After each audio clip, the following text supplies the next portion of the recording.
C'était pas Bachar, c'était moi.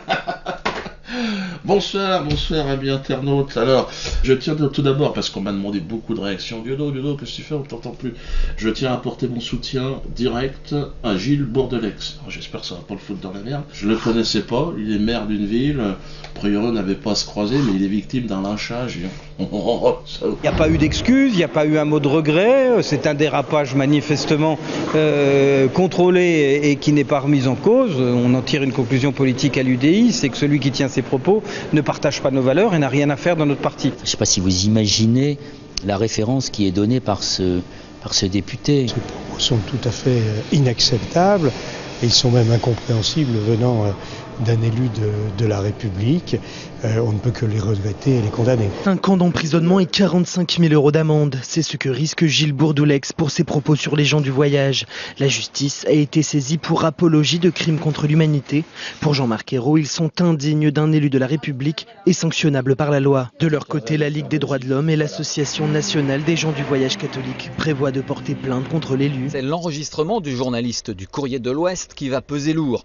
Le maire de Cholet estime qu'il s'agit d'un montage. Faux, rétorque le journal, qui a décidé de porter plainte pour diffamation et injure, Gilles Bourdelex ayant traité le journaliste de petit merdeux, à qui il donnera une paire de baffes. Et je rappelle aussi qu'il s'agit d'un journal, le Courrier de l'Ouest, qui vient de perdre 2 procès contre moi et qui est en train de vouloir me faire la peau. Ça dure depuis des semaines, depuis des mois. Et là, on est exactement dans une manipulation, dans un montage.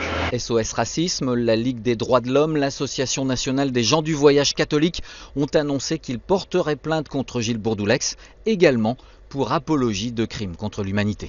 Ils sont tous jetés sur lui, Valls, ils veulent le pendre. Le mec, il sera en place publique, il le caillasse. Donc, je me suis intéressé à son histoire. Alors, apparemment, ce qui s'est passé, il était face à des gens qui faisaient un salut nazi. Et lui, il va répondre comme quoi Hitler n'en a peut-être pas tué assez. Bon, alors évidemment, la chute n'est pas terrible, mais bon, il paraît évident qu'il répondait aux gens qui étaient en face de lui. D'autant que ce sont des propos tenus en off. Normalement, le journaliste, il avait dit non, c'est bon, je répéterai pas. Ouais. Puis il a enregistré, mais bon, évidemment, il n'a pas parlé du contexte, et puis alors, le 2 poids 2 mesures. Qu'est-ce qu'on reproche à cet homme? Vous vous souvenez de Patrick Timsit, ce qu'il a raconté? Et lui, c'était pas en off, Vous allez me dire, Diodo, t'es focalisé sur Fifou. Souvenez-vous ce qu'il a dit. Hitler était un génie. Devant 2000 personnes. Hitler était un génie. Hitler a du génie? Putain, ça veut dire quoi, ça, Hitler a du génie? Pourquoi Bourdelex, tout le monde veut le lyncher? Patrick Timsit, il le dit à la télé. Hitler a du génie, ça gêne personne. Merde. Alors bon, heureusement, il a une carte de membre. C'est pour ça que ça lui a permis à Patrick de rester à la télé. Mais vous vous rendez compte, il faut être juif pour parler aujourd'hui. C'est quand même dingue. Alors, en parlant de juif, il y en a un autre aussi qui est énervé, là, Pierre Moscovici. Alors lui, Dieudonné véhicule des valeurs contraires à celles de la République. Mais je te pisse à l'arrêt, moi, qu'est-ce que tu racontes, toi? Moscovici demande aux élus de trouver tous les moyens possibles pour faire annuler mon spectacle. Les ministres, le mec! Il m'envoie des papiers, on paye des impôts, machin, de l'autre côté, je peux pas que je bosse. C'est quoi ces conneries, là? Alors, la leçon de morale de Pirot, qui n'est pas pédophile, quand même, n'exagérez pas. Non, pas pédophile au sens strict du terme, non, parce qu'il vit avec une fillette qui pourrait être sa petite fille. Ils ont 40 ans d'écart, ou 60, je crois.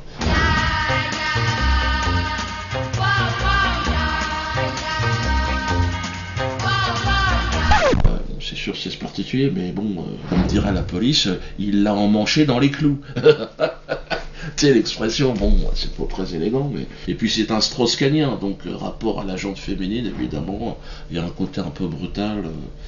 Les préliminaires, c'est pas son truc. Et puis il aime pas les nègres, comme Dominique Strauss-Kahn, c'est le genre de descendant d'esclavagistes qui pleure encore sur le manque à gagner qu'a suscité l'abolition de l'esclavage. Et cette haine du nègre mêlée, je vous le rassure, avec la haine du non-juif.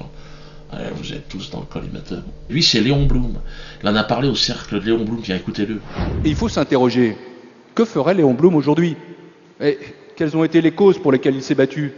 La République, le socialisme, la gauche, et vers la fin de sa vie, c'est vrai, le sionisme. Et le sionisme, pour lui, c'était à la fois la création d'Israël et la paix au Proche-Orient. La paix, c'était très important, il s'est engagé dans ces affaires-là.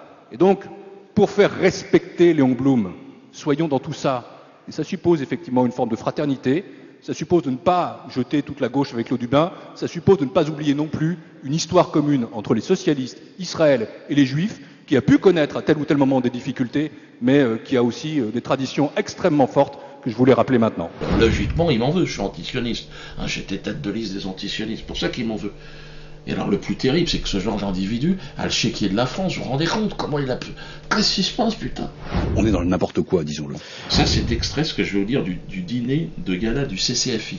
C'est énorme, il y a une mafia. Enfin... Et ouvrez bien vos oreilles, écoutez bien ce qu'il va dire. Et là, on est en 2013, en avril 2013. Grâce aux entreprises françaises, je l'espère, Moïse sera vengé. Réveille-toi, France, réveille-toi. Grâce aux entreprises françaises, je l'espère, Moïse sera vengé. Mais on s'en fout de Moïse, on travaille pas pour Moïse, que je sache. En tout cas, c'est clair, faut que vous le sachiez. Puis c'est pour ceux qui n'en ont pas encore, qui veulent encore un petit peu plus, qui n'ont pas encore vomi. Interview sur France Inter en novembre 2011, au moment du génocide palestinien. Vous savez, Israël bombardait Gaza, pendant que les secouristes sortaient les corps calcinés des enfants qui étaient cramés au phosphore blanc. Lui, notre brave Moscovici, nous gratifie d'une phrase. Franchement, les nazis n'auraient pas osé dire ça. C'est aux Palestiniens de faire des efforts. C'est tout. Et c'est tout. Merde. Ils n'ont pas fait d'effort. Tout en rappelant, bien sûr, dans un numéro de pleurniche obscène, que son père a été déporté, certainement dans les années 60. Pour ceux qui ont du mal à croire toutes les conneries de Moscovici, il faut savoir aussi qu'en plus c'est un menteur. Un menteur qui, dans l'affaire Cahuzac, là, en ce moment il y a une commission d'enquête, ils ont menti. Ils mentent n'importe quoi. Franchement, ouais. Ils sont en train de piller ce pays. Je n'ai pas, monsieur le député, je n'ai jamais eu de compte à l'étranger. Je dément, en bloc et en détail. Je n'ai pas, je n'ai jamais eu de compte en Suisse. En bloc et en détail. Je plains Pierre Moscovici qui, lui, connaît la vérité, mais qui, au nom du secret fiscal, ne peut la dire. On va nous dire que M. Moscovici ne savait rien, ni le Premier ministre, ni le Président de la République, ni personne. En bloc et en détail. La commission cherche notamment à éclaircir un point sur lequel Pierre Moscovici et Jérôme Cahuzac ne livrent pas la même version. Le 16 janvier, le ministre du Budget et son supérieur de Bercy auraient tenu une conversation en présence de François Hollande. Les réunions dans ce bureau sont suffisamment rares pour que l'on s'en souvienne, et que par ailleurs, je n'ai pas non plus de souvenir de l'échange décrit par Pierre Moscovici à l'issue du Conseil des ministres. Comment se fait-il qu'entre le 16 janvier et maintenant, vous ayez perdu complètement la mémoire de cette réunion informelle, nous a dit Pierre Moscovici? Vous pouvez ironiser autant qu'il vous plaira, Monsieur le Président, je n'ai aucun souvenir de cet échange de mots. En bloc et en détail. Moi, en tout cas, quand j'entends Moscovici, je dis déjà, oh, les enfants sont où? J'ai 4 filles. Comme je sais qu'ils les aiment assez jeunes. Moi, en tout cas, j'encourage tous ceux qui veulent signer la pétition à le faire contre la LICRA. Moscovici et la LICRA, c'est la même équipe. Ils veulent détruire ce pays. Comme ça, Pierre Moscovici aussi pourra être extradé lui aussi vers son pays, en Israël, afin de servir Moïse, puisque visiblement Moïse, c'est l'un de ses objectifs principaux. Alors, la loi autorisant le mariage pour tous a ouvert la porte du grand n'importe quoi. Vous avez vu, la semaine dernière, j'étais à la maison d'arrêt, maison centrale. Ouais.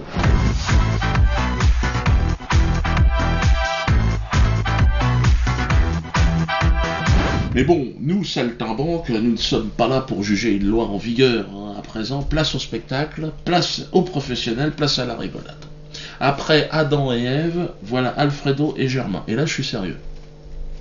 L'histoire ne se déroule pas dans les jardins d'Éden, mais à la maison centrale de Poissy.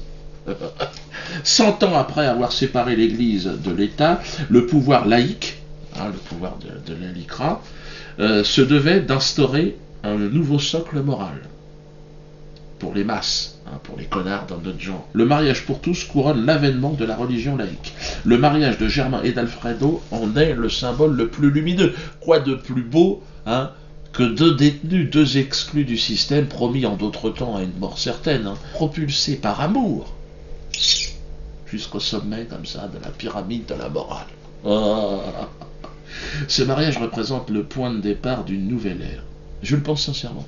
La morale d'hier n'est plus. Il nous faut d'ailleurs ouvrir les portes des prisons, car ceux et celles qui y sont retenus l'ont été dans un cadre moral aujourd'hui obsolète, vous comprenez, à l'époque. Le code pénal actuel n'a plus aucune légitimité car les valeurs morales qui l'ont inspiré ont été abrogées de fait par le mariage pour tous. Vous avez compris ce que j'ai dit? Si vous n'avez pas compris, vous repassez le truc. Si le mariage pour tous a mobilisé une telle opposition, c'est que l'opinion publique avait pressenti la rupture morale qu'elle entraînait. Il m'appartient certainement pas de juger. Hein. Le monde change et rien ne peut l'arrêter. Cette évolution, moi je ne fais que la commenter. À mon niveau, je rigole, je fais rire avec toute la merde. Alors, précisons l'affaire de la robe. Vous savez que je suis entré dans la maison centrale vêtu d'une robe de mariée, car nous avions pensé, les mariés, moi-même, et tous les témoins, donc le commandant Carlos en premier lieu, qu'il ne pouvait y avoir un mariage sans robe de mariée. Le symbole de la pureté, le symbole de la colombe. Bon. C'était sans compter évidemment le très zélé Habib Traoré. Vous avez entendu son nom, ce cuistre malfaisant qui se fait passer pour une sorte de général des matons, un titre qu'il s'est inventé lui-même. Il m'a obligé, dans une volonté d'humiliation très claire et devant témoin, de retirer ma robe. Alors j'ai pris comme témoin le maire de Poissy, et j'étais désemparé, mais bon. Il a coupé les ailes de la colombe, je suis rentré en short. Il a souillé ce mariage, par là même il a souillé la République et les hommes de bonne volonté. L'homophobie hystérique de cet esclave de maison nous a bouleversés. Était-il de surcroît motivé par l'antisémitisme? Je vous rappelle quand même que les deux mariés sont juifs. L'un Germain par sa mère, et sa grand-mère, qui a fini en savonnette, d'ailleurs il me l'a montré l'autre jour, et l'autre Alfredo par conviction, puisqu'il a dit « j'ai toujours été juif au moment des faits ». Nous allons donc citer en correctionnel Habib Traoré très prochainement. L'honneur et la dignité de tous les mariés pour tous, évidemment, est en jeu. Et d'ailleurs j'attends que Manuel Valls et que Christian Taubira soient avec nous. Il faut une réaction exemplaire. Nous allons demander que M. Traoré soit renvoyé de l'administration pénitentiaire et retourne en Israël où il veut. Donc il semblerait que ce soit un falacha, il semblerait qu'il travaille pour le Mossad. Pour ce qui est de mon avis donc, concernant le mariage pour tous, plutôt que de parler longuement, j'ai décidé de faire une pièce de théâtre, qui s'appellera Le mariage pour tous. N'hésitez pas, il y a 2 comédiens. Juliette Montel, vous la connaissez, Juliette, elle était dans Métastase, elle était dans l'Antisémite. Et puis Pascal Montel, son père. Donc j'ai choisi une fille et son père pour illustrer donc, la famille et dans le rapport avec. Donc là on va voir. Mais à mon avis, donc ça sera en octobre et vous pouvez déjà réserver vos places. D'ailleurs, réservez vos places tout de suite. Et je pense que ça devrait. Alors ça ne fera pas rire tout le monde, évidemment, on va toujours avoir cette opposition, mais quelque part on les emmerde. Et puis on va leur survivre. Et puis alors la pétition, surtout n'hésitez pas avec la pétition.